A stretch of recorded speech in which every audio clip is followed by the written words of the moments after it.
Hello everyone, तो आपका स्वागत है मेरे चैनल आर्ट इंसेन में। तो आज मैं इस वीडियो में आपको बताने वाला हूं कि बीएफए में कैट के बारे में हम थोड़ी बात करेंगे और थ्योरी की तैयारी कैसे करनी है। तो सबसे पहली अपडेट तो यही है कि जो कैट है, कैट से अब कॉलेज ऑफ आर्ट और जामिया ये दोनों ही जुड़ चुके हैं। तो जैसा कि मैंने पिछली बार ही बताया था अपडेट में कि कैट जुड़ चुका है, पर जामिया जुड़ने वाला है, लेकिन अब जामिया भी कम्प्लीटली जुड़ चुका है। और ये आप सिर्फ ना ही मेरी बात में आइए कि मैंने बोल दिया और आपने मान लिया।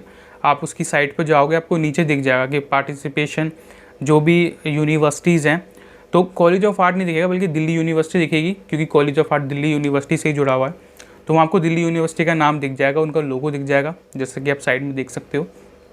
ठीक है, तो और जामिया का भी दिख जाएगा उसमें। तो इस तरीके से कॉलेज ऑफ आर्ट और जामिया दोनों ही कैट में जुड़ चुके हैं, दोनों ही कैट के शिकार हो चुके हैं, एक तरीके से कह सकते हैं इसको, मजाक के वे में बोल रहा हूँ। तो ठीक है, एक तो ये हो गया कि कैट से जुड़ चुका है। अब इसके मैं आगे फ़ायदे बताऊंगा कि क्या क्या इसके बेनिफिट्स हैं। दूसरी चीज़ मैं आपको बताऊंगा कि इसकी तैयारी कैसे करनी है आपको थ्योरी की, जैसे कि आपने थंबनेल में देखा था। तो दूसरी चीज़, जो दूसरी अपडेट है वो ये है कि देखो इसके बेनिफिट ये हैं कि अब देखो अलग अलग यूनिवर्सिटी में अलग अलग एग्ज़ाम होते थे। ठीक है, बीएचयू का अलग हो रहा है, जामिया का अलग हो रहा है, कॉलेज ऑफ आर्ट का अलग एग्ज़ाम हो रहा है। ठीक है, अलग अलग कॉलेजेस में अलग अलग एग्ज़ाम हो रहे हैं। अब हर एग्ज़ाम जो थ्योरी का होता था वो डिफरेंट होता था। बीएचयू का थोड़ा हार्ड होता था कॉलेज ऑफ आर्ट से, और जामिया का भी थोड़ा हार्ड होता था, उसमें थोड़ी थ्योरी ज़्यादा देते थे। कॉलेज ऑफ आर्ट में थ्योरी कम आती थी। अब क्या है, सबका सेम हो गया है। दूसरी बात, बच्चे परेशान हो रहे हैं, लेकिन थ्योरी का जो एग्ज़ाम है अब इतना डिफ़िकल्ट नहीं है जितना पहले था, क्योंकि बीएचयू का ज़्यादा डिफ़िकल्ट था, जामिया का अलग डिफ़िकल्ट था, कॉलेज ऑफ आर्ट का अलग था, सबका अलग अलग थे, है ना। लेकिन अब सबका एक हो गया है, तो अब इतना डिफ़िकल्ट नहीं होगा, बिकॉज आपने एक एग्ज़ाम क्लियर कर दिया। आपको हर जगह पे अलग अलग एग्ज़ाम देने की ज़रूरत है ही नहीं है। अब आपको सिर्फ एक बार ही तैयारी करनी है। ठीक है, एक बार ही तैयारी करनी है, बार बार आपको तैयारी करने की ज़रूरत नहीं है। ये आपको एक बेनिफिट मिला है इससे। एक बार ही थ्योरी पढ़ लेनी है, उसके बाद छुट्टी, एग्ज़ाम दिया, टेंशन ख़त्म। ठीक है, और जो बीएफए के स्टूडेंट हैं उनके लिए जो एग्ज़ाम है उसमें आर्ट के क्वेश्चन ज़्यादा पूछेंगे, तो आर्ट से रिलेटेड क्वेश्चन ज़्यादा आएंगे, तो उसकी तैयारी आपको ज़्यादा करनी है। अब उसमें भी एक चीज़ ईजी है, ये है कि अब आपने 12th करी है। ठीक है, पहले तो ये था कि और कॉलेजेस अपनी मर्ज़ी से देते थे ना।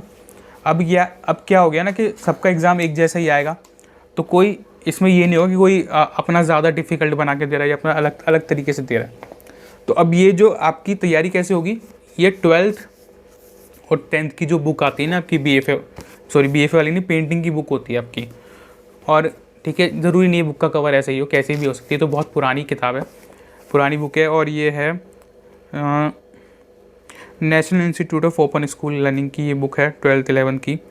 बाकी सीबीएसई वगैरह की भी बुक होती है। ठीक है, सबका सिलेबस सेम ही होता है, और उसके अंदर आपका ये सारा इन्फॉर्मेशन होता है अंदर का। इसके ऊपर मैंने एक थ्योरी की बुक भी बना रखी है। इसमें थोड़ा सा एंड में आपको प्रैक्टिकल दे रखा है। ठीक है, बुक में आपको थोड़ा सा प्रैक्टिकल मिलेगा पढ़ने के लिए। उसके बाद आपको बड़े बड़े आर्टिस्टों के नाम मिल जाएंगे इसके अंदर। ठीक है, एम एफ हुसैन हो गया, और राजा रवि वर्मा के बारे में आएगा, भारतीय कांस्य मूर्ति के बारे में जो एक चैप्टर है। उसके बाद जो भी चैप्टर्स हैं, देखिए भारतीय मंदिर की मूर्ति कला। ठीक है, और क्या है, दक्षिण भारतीय चित्रशैली। ये तो मैं हिंदी में बोल रहा हूँ, इंग्लिश में पढ़ रहे हो तो इंग्लिश का कर सकते हो। राजस्थानी चित्रकला। ठीक है, 8वां चैप्टर है ये। तो इस तरीके से ये आपको सारे चैप्टर्स पढ़ लेने हैं, क्योंकि देखो इसमें से मोटा मोटा आपका कवर हो जाएगा। और मेन इसमें से इसलिए आएगा क्योंकि आपने 10th और 12th करी है अभी के अभी, तो इसी में से ज़्यादा क्वेश्चन देंगे जो 10th और 12th की बुक है। बाकी एक्स्ट्रा पढ़ने के लिए आप क्या कर सकते हो, आप जीके की बुक पढ़ो। एक तो आपको जीके की बुक पढ़नी है, 2023 का जो भी जीके का सिलेबस होता है, जो लेटेस्ट बुक आती है वो आपको 100-150 रुपये की मिल जाएगी। अमेज़ोन से भी, कहीं से भी ले सकते हो उसको, नीचे मैं लिंक भी डाल दूंगा, उससे भी ले सकते हो। दूसरा, 10th-12th की बुक आपके पास होगी, वो पढ़ लेना, पेंटिंग वाला सब्जेक्ट है। तीसरी चीज़, आप क्या कर सकते हो, आप एक्स्ट्रा पढ़ने के लिए बुक को ऑर्डर करवा सकते हो। बीएफए की बुक्स होती हैं कुछ, ठीक है, जो आपको बीएफए के बारे में मतलब क्वेश्चंस वगैरह देते हैं, सिलेबस वगैरह, जैसे कि आप यहाँ पे देख भी सकते हो। इस तरह की बुक्स में से आप पढ़ सकते हो।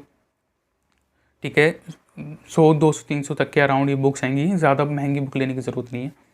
इसी में से आपका सिलेबस कवर हो जाएगा। दूसरा, आर्ट एंड कल्चर, बेसिकली इसी में कवर हो जाएगा, नहीं तो आप अलग से ही पढ़ सकते हो आर्ट एंड कल्चर के बारे में। तो और बड़े बड़े आर्टिस्टों के बारे में तो आपको पढ़ना ही है, जैसे एम एफ हुसैन, राजा रवि वर्मा, इनके बारे में जो मेन आर्टिस्ट है ना, उन आर्टिस्टों के बारे में आपको पढ़ना है। ठीक है, तो ये हो गया। थोड़ा बहुत आर्ट का जो करंट चल रहा है उसके बारे में थोड़ा पढ़ सकते हो। हालांकि ज़्यादा डीप क्वेश्चंस नहीं आएंगे, ऊपर ऊपर से ही क्वेश्चंस आएंगे, क्योंकि अब ये कैट से जुड़ चुका है। तो वरना अलग अलग कॉलेजेस से होता था तो ज़्यादा डिफ़िकल्ट एग्ज़ाम होता था। तो अब घबराने की आपको इतनी ज़रूरत नहीं है, इतना डिफ़िकल्ट एग्ज़ाम नहीं होगा। जीके के क्वेश्चंस आएंगे। ठीक है, जीके के लिए आप अलग से जो है उसकी तैयारी करनी है आपको, जीके की और आर्ट की। हो सकता है 50-50% का रेशियो रहे, आर्ट की 50% क्वेश्चन हो, जीके की 50% क्वेश्चन हो, कुछ कह नहीं सकते। लेकिन आपको तैयारी दोनों की ही रखनी है, जीके भी पढ़नी है आपको। ठीक है, 2023 का आप निकलवा लेना, उसमें आपके करंट जो भी जीके होगी वो आ जाएगी, जनरल नॉलेज। दूसरा थोड़े बहुत करंट अफेयर हो गए, वो पढ़ सकते हो, वो उसी में कवर हो जाएंगे। तीसरी चीज़ आपका 12th और 11th की ये वाली जो बुक होती है बीएफए की, पेंटिंग की, ये वाली बुक पढ़ लेनी है। और एक्स्ट्रा पढ़ने के लिए आप जो भी बीएफए की बुक्स आपको प्रोवाइड की जा रही हैं, आप उनको परचेज़ करके उन्हें पढ़ सकते हो, या फिर यूट्यूब से ही पढ़ सकते हो। मैंने बहुत सारी वीडियोस बनाई हैं इसके ऊपर, और पूरी मैंने प्लेलिस्ट बना रखी है, वो आप देख सकते हो, चेकआउट कर सकते हो। ठीक है, विन्नी वाजवा के साथ मैंने कोलैब करके थ्योरी के ऊपर मैंने बहुत अच्छी अच्छी वीडियोस बना रखी हैं, वो आप देख सकते हो। ठीक है, उसकी प्लेलिस्ट भी मैं डाल दूँगा, तो इससे आपकी थ्योरी ओवरऑल पूरी कवर हो जाएगी। ठीक है, तो बस यही है, ज़्यादा कुछ नहीं, ज़्यादा घबराने वाली बात नहीं है। आप इजीली थ्योरी की तैयारी कर सकते हो। 1 से 2 घंटा डेली, 2 घंटे भी डेली दोगे तो आराम से आपकी थ्योरी की तैयारी हो जाएगी। सबसे बड़ी बात है, आपको टेंशन नहीं है कि आपको अलग अलग एग्ज़ाम में जाना है, अलग अलग एग्ज़ाम देने हैं, बीएचयू का अलग देना है, जामिया का अलग देना है, कॉलेज ऑफ आर्ट का अलग देना है, सब एक ही हो गए हैं, सबका एक ही एग्ज़ाम होगा, दैट्स इट। ठीक है, कहानी ख़त्म। और फिर कोई टेंशन नहीं है, फिर आप अपना प्रैक्टिकल पे फोकस कर सकते हो आराम से, क्योंकि मेन आपको प्रैक्टिकल निकालना ज़रूरी है। पहले तो आपको थ्योरी ये निकालना, इस पर फोकस करना है, थ्योरी निकाल के आपको प्रैक्टिकल पे आप आराम से फोकस कर सकते हो पूरा बिंदास होके। तो सबसे बड़ा बेनिफिट ये है कि टेंशन खत्म हो जाएगी आपकी। सो आई होप कि वीडियो को पसंद होगी, आपको पता लग गया होगा कि थ्योरी की तैयारी कैसे करनी है।